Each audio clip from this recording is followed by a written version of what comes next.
افلا يتدبرون القرآن ام على قلوب اقفالها، تو کیا یہ لوگ قرآن میں غور نہیں کرتے یا دلوں پر قفل لگ رہے ہیں؟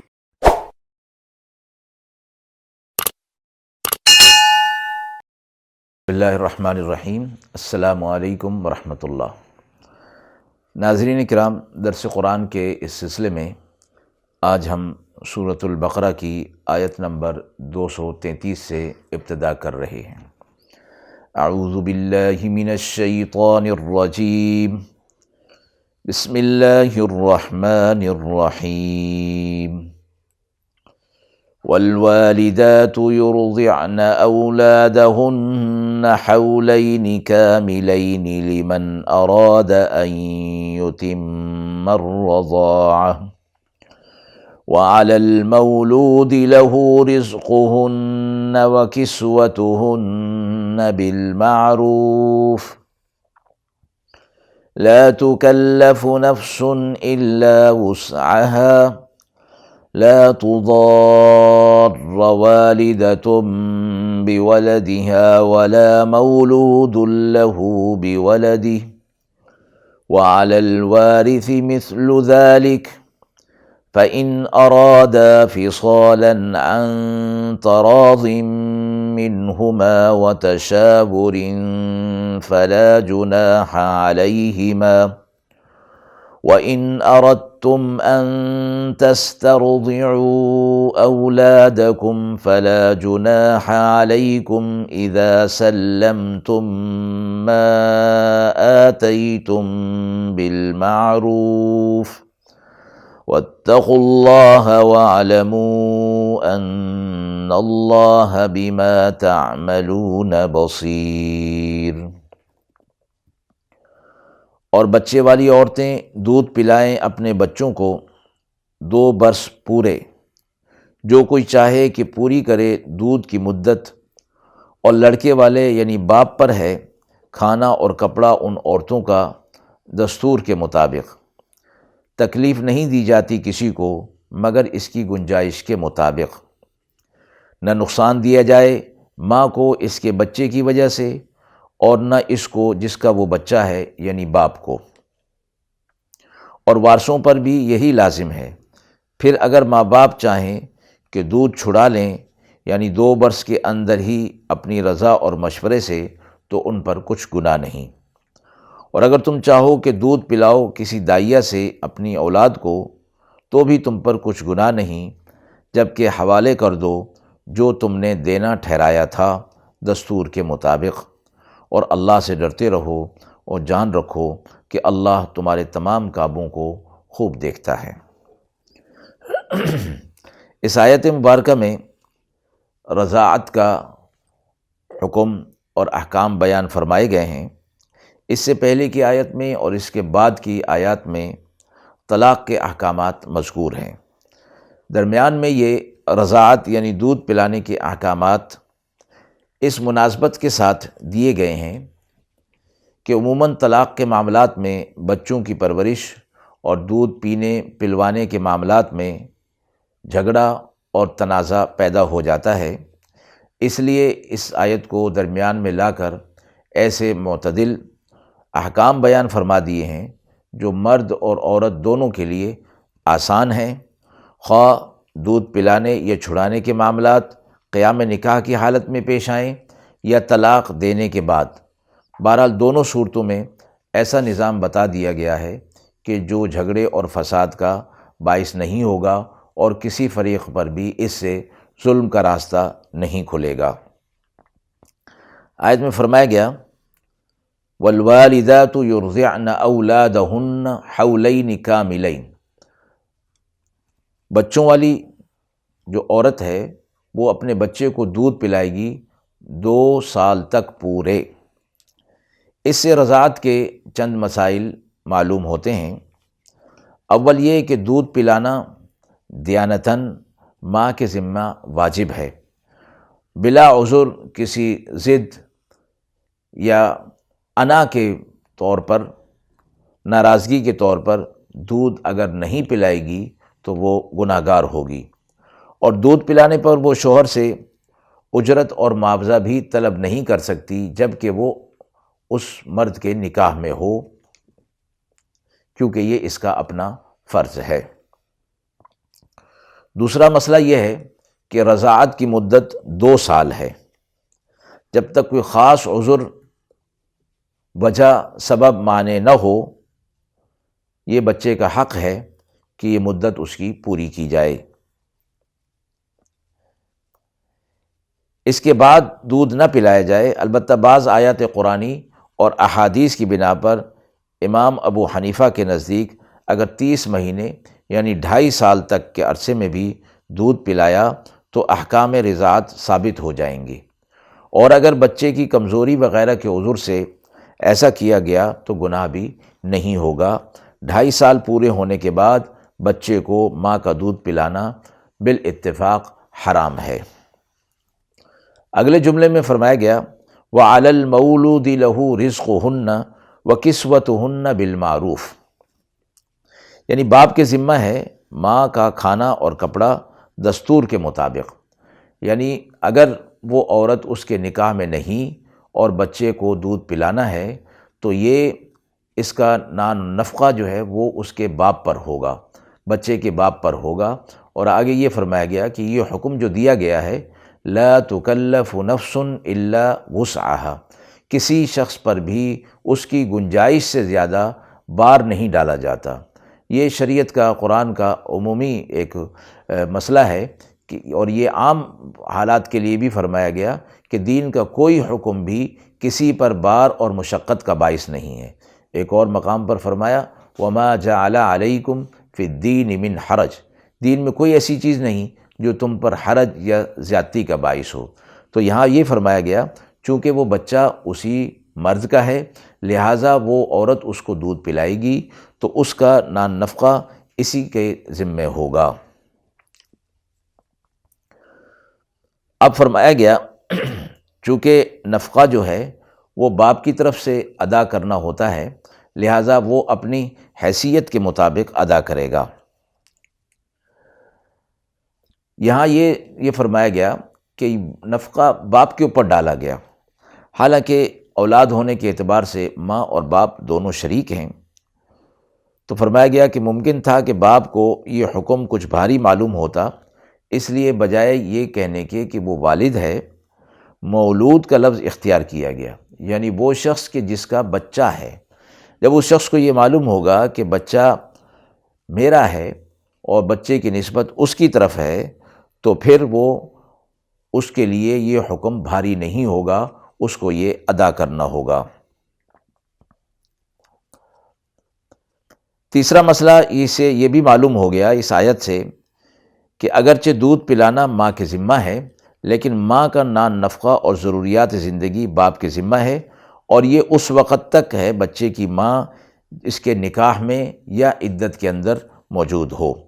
اس وقت تک ہے، اور طلاق اور عدت پوری ہونے کے بعد نفقہ زوجیت تو ختم ہو جائے گا لیکن بچے کو دودھ پلانے کا نفقہ پھر بھی باپ کے ذمے رہے گا۔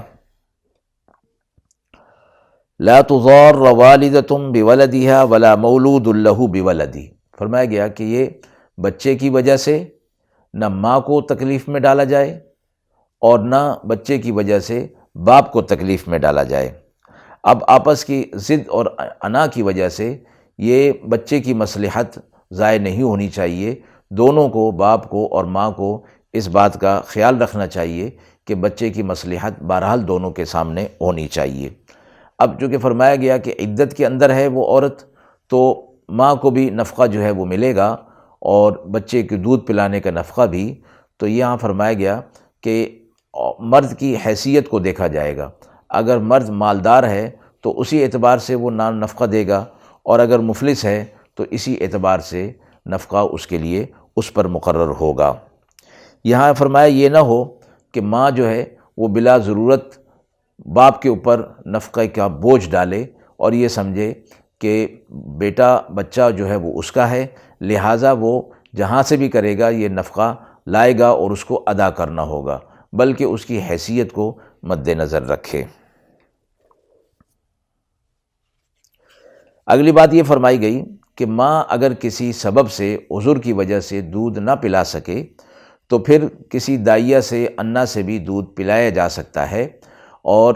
اس کو پھر ایک معاوضہ جو مقرر کیا گیا ہے وہ اس کو دیا جائے گا۔ آیت سے یہ بھی مسئلہ معلوم ہو گیا کہ بچے کی ماں دودھ پلانے کی اجرت مانگتی ہے تو جب تک مرد کے نکاح میں ہے یا عدت کے اندر ہے تو اجرت کا مطالبہ وہ نہیں کر سکتی۔ یہاں اس کو نکاح میں اور عدت میں ہوتے ہوئے مرد کی طرف سے جو نان نفقہ ملتا ہے وہی اس کے لیے کافی ہے، البتہ عدت سے باہر ہو جائے اور طلاق کی عدت بھی گزار دے تو پھر فرمایا کہ بچے کی ماں کی جو نان نفقہ کی ذمہ داری ہے وہ تو ختم ہو جاتی ہے، لیکن دودھ پلانے کا جو نفقہ ہے وہ پھر مرد کو پھر بھی ادا کرنا ہوگا۔ ایک صورت یہ بھی ہو سکتی ہے کہ بچہ پیدا ہو گیا اور باپ اس کے بعد یا اس سے پہلے ہی اس دنیا سے چلا گیا، تو اب دودھ پلانے کا پلوانے کا انتظام فرمایا کہ اس بچے کے وارثوں کے ذمہ ہوگا۔ وَعَلَى الْوَارِثِ مِثْلُ ذَلِكَ کے اندر یہی بات ارشاد فرمائی گئی۔ اگر ایسے کئی وارث ہوں تو ہر ایک پر بقدر میراث اس کی ذمہ داری عائد ہوگی۔ امام اعظم ابو حنیفہ نے فرمایا یتیم بچے کو دودھ پلانے کی ذمہ داری وارث پر ڈالنے سے یہ معلوم ہوتا ہے کہ نابالغ بچے کا خرچہ دودھ چھڑانے کے بعد بھی وارثوں پر ہی ذمہ داری رہتی ہے، چونکہ باپ اس کا موجود نہیں، لہٰذا جو اس کے شرعی وارث ہیں انہیں کے اوپر یہ ذمہ داری ہوگی۔ آگے فرمایا فَإِنْ أَرَادَا فِصَالًا عَنْ تَرَاضٍ مِّنْهُمَا وَتَشَاوُرٍ فَلَا جُنَاحَ عَلَيْهِمَا۔ اس آیت کے اس حصے میں یہ فرمایا گیا کہ شیر خارگی رضاعت دودھ پلانے کی مدت تو 2 سال ہے، لیکن ماں اور باپ بچے کی مصلحت اور بچے کی رعایت کو دیکھتے ہوئے اس سے پہلے بھی اگر دودھ چھڑا دیں تو ان دونوں پر کوئی گناہ نہیں ہوگا۔ آگے وہی اگلی بات یہ فرمائی گئی کہ وَإِنْ أَرَدْتُمْ أَن تَسْتَرْضِعُوا أَوْلَادَكُمْ فَلَا جُنَاحَ عَلَيْكُمْ إِذَا سَلَّمْتُمْ مَا آتَيْتُمْ بِالْمَعْرُوفِ، یعنی اگر تم کسی انا سے دائیہ سے دودھ پلوانا چاہو تو یہ بھی تم پر کوئی گناہ نہیں، البتہ جو کچھ ان کو دینا ٹھہرا لیا ہے وہ تم دیتے رہو تو دے دو اس کو، تو اس میں تمہارے لیے کوئی گناہ نہیں۔ وَاتَّقُوا اللَّهَ وَاعْلَمُوا أَنَّ اللَّهَ بِمَا تَعْمَلُونَ بَصِيرٌ۔ ہر حکم اور ہر قانون کے آخر میں اللہ رب العزت کی وحدانیت اور اس کی صفات کا ذکر کہ بندہ یہ سمجھ لے کہ یہ احکامات ایسے ہی نہیں دے دیے گئے، اللہ تمہارے تمام اعمال کو دیکھ رہا ہے، اسے تمہارے تمام اعمال کی خبر ہے اور مؤاخذہ ہوگا۔ یہ احکامات ایسے ہی نہیں دے دیے گئے، مشورے کے طور پر نہیں کہ کوئی کرنا چاہے تو کر لے اور نہ کرنا چاہے تو نہ کرے، بلکہ یہ حکم کے طور پر، قاعدے اور قانون کے طور پر ہیں۔ اس لیے قرآن مجید کی آیات میں یہ اسلوب ہے کہ اللہ سے ڈرتے رہو اور اللہ تقوی اختیار کرو، اللہ تمہارے اعمال کو دیکھ رہا ہے، اللہ تمہارے اعمال سے باخبر ہے۔ انسان کو غفلت میں ڈالنے والی یہی چیز ہے کہ اللہ رب العزت کی طرف نظر نہ ہو اور اللہ کے مؤاخذہ اور پکڑ اور سوال کرنے کا خدشہ خطرہ دل سے نکل جائے تو انسان پھر بد معاملگی کی طرف چلا جاتا ہے۔ لہٰذا بار بار اس چیز کو دہرایا جاتا ہے، ذہن کے اندر یہ بات تازہ رہے کہ میرا ہر عمل اللہ کے ہاں ہے اور مجھے اپنے ہر عمل کی جواب دہی کرنی ہے۔ جب یہ صورت اور یہ یقین مضبوط ہوگا تو پھر اللہ کے احکامات کی خلاف ورزی نہیں ہوگی۔ وَالَّذِينَ يُتَوَفَّوْنَ مِنكُمْ وَيَذَرُونَ أَزْوَاجًا يَتَرَبَّصْنَ بِأَنفُسِهِنَّ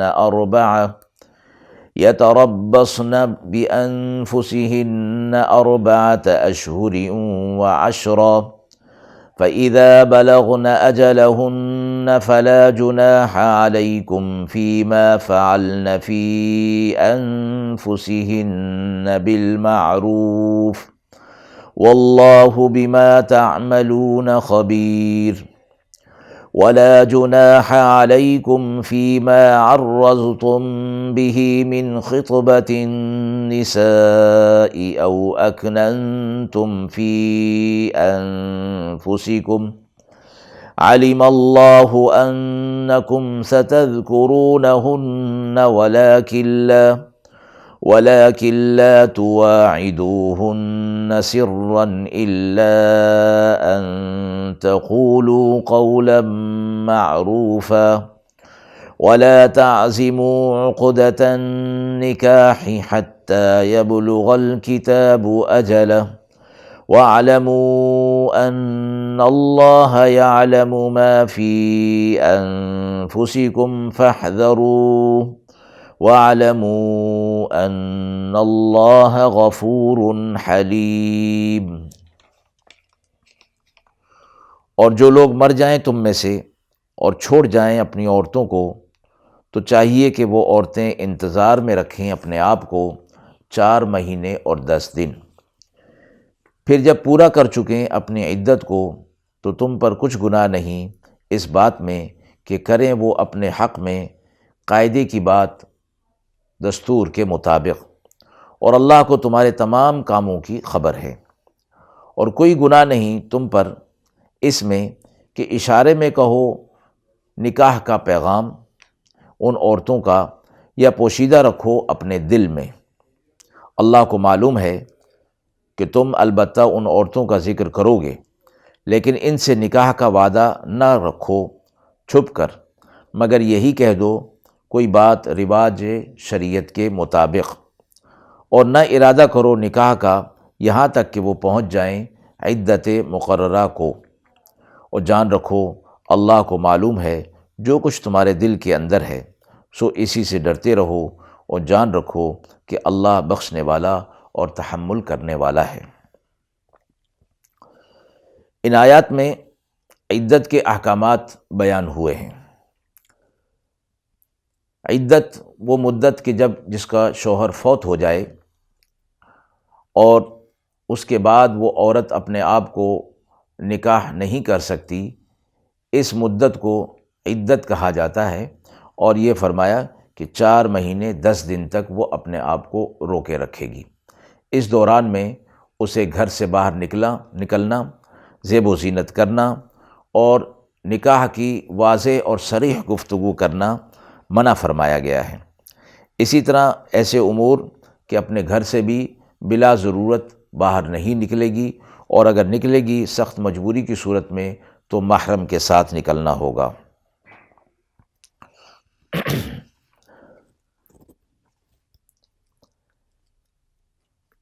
اس مسئلے میں، عدت کے مسئلے میں یہ فرمایا گیا کہ اس کو پورا کرنا ضروری ہے، اور وہ عورتیں جو عدت پوری کر رہی ہیں وہ اپنا حساب چاند کے اعتبار سے رکھیں۔ 30 دن کے حساب سے پورے کیے جائیں گے، کل 130 دن پورے کرنے ہوں گے۔ یہ 4 مہینے 10 دن اس حساب سے مدت بنتی ہے، اور یہ مدت عدت کی اس عورت کے لیے جس کا شوہر فوت ہو جائے، طلاق والی عدت اس کے علاوہ ہے۔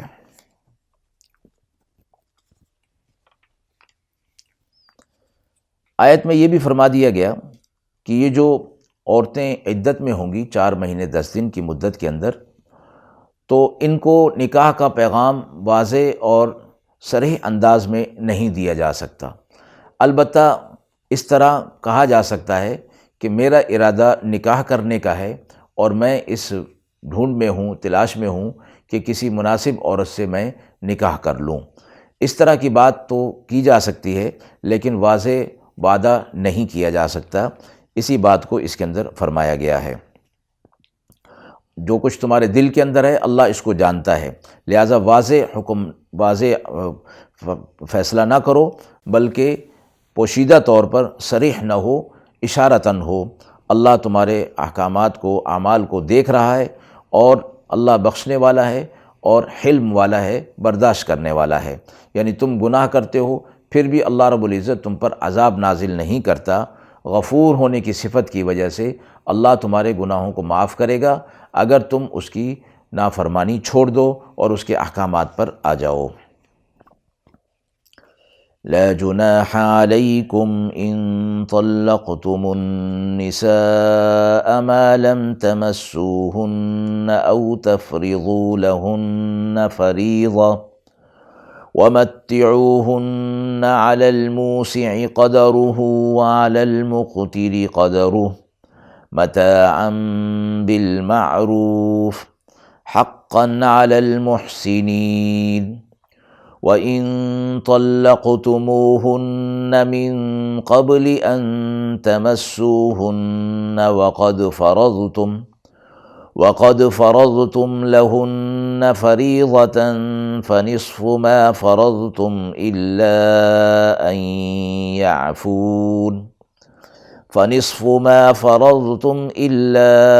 أَن يَعْفُونَ أَوْ يَعْفُوَ الَّذِي بِيَدِهِ عُقْدَةُ النِّكَاحِ وَأَن تَعْفُوا أَقْرَبُ لِلتَّقْوَى وَلَا تَنسَوُا الْفَضْلَ بَيْنَكُمْ إِنَّ اللَّهَ بِمَا تَعْمَلُونَ بَصِيرٌ۔ تم پر کچھ گناہ نہیں اگر طلاق دو تم عورتوں کو اس وقت کہ ان کو ہاتھ بھی نہ لگایا ہو اور نہ مقرر کیا ہو ان کے لیے کچھ مہر کہ ان کو خرچ دو، استطاعت والے کے لیے دستور کے مطابق اور تنگی والے پر اس کے دستور کے مطابق جو خرچ کیا جائے قاعدے کے مطابق لازم ہے نیکی کرنے والوں پر۔ اور اگر طلاق دو ان کو ہاتھ لگانے سے پہلے اور جو کچھ تم ٹھہرا چکے تھے تم ان کے لیے مہر تو لازم ہوا کہ آدھا اس کا تم مقرر کر چکے تھے، مگر یہ کہ درگزر کریں عورتیں یا درگزر کرے وہ شخص جس کے اختیار میں ہے نکاح کی گرہ یعنی خاوند، اور تم مرد درگزر کرو تو قریب ہے یہ پرہیزگاری کے، اور نہ بلا دو احسان کرنا آپس میں، بے شک اللہ جو کچھ تم کرتے ہو خوب دیکھتا ہے۔ آیت میں یہ فرمایا گیا، دو صورتیں فرمائی گئیں کہ اگر طلاق دی جائے، مہر مقرر نہ کیا جائے اور صحبت کے بھی نہ کی جائے تو پھر اس صورت میں ان کو کچھ خرچ دے دیا جائے، اور اس خرچ کی کم سے کم مقدار ایک جوڑا کپڑے کے لیے رکھی گئی ہے۔ دوسری صورت فرمائی گئی کہ اگر ان کو طلاق دی جائے اور ہاتھ بھی نہ لگایا ہو اور مہر جو ہے وہ مقرر کر دیا گیا ہو۔ پہلی صورت میں یہ فرمایا کہ مہر مقرر نہیں فرمایا گیا، دوسری صورت یہ فرمائی گئی کہ مہر مقرر کیا جا چکا ہے لیکن صحبت جو ہے وہ نہیں ہوئی، تو اس صورت میں آدھا حق مہر دینا ہوگا، مگر یہ کہ اگر کوئی مرد بلائی کرتے ہوئے احسان کرتے ہوئے وہ آدھا واپس نہ لے بلکہ پورا ہی اس کو دے دے، یا عورت جو ہے وہ اس کو درگزر کر دے اور پورا حق مہر جو ہے واپس کر دے، تو یہ صورتیں بھی ٹھیک ہیں، لیکن فرمایا کہ پرہیزگاری کا اور تقویٰ کا یہی تقاضا ہے کہ وہ مہر واپس نہ لیا جائے بلکہ پورا کا پورا دے دیا جائے۔ اور آخر میں جو فرمایا گیا، نہ بھلا دو احسان کرنا آپس میں، یعنی یہ ایک احسان کی صورت ہوگی کہ جو تم نے حق مہر مقرر کر دیا اسے تم واپس نہیں لے رہے۔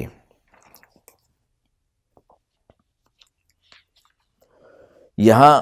الا ان یعفون او یعفو الذی بیدہ عقدۃ النکاح، یہ کہ وہ معاف کر دے، وہ خود یعنی مرد جو ہے اس کی طرف سے یہ ہو کہ میں آدھا واپس لے سکتا ہوں لیکن وہ آدھا واپس نہیں لے رہا،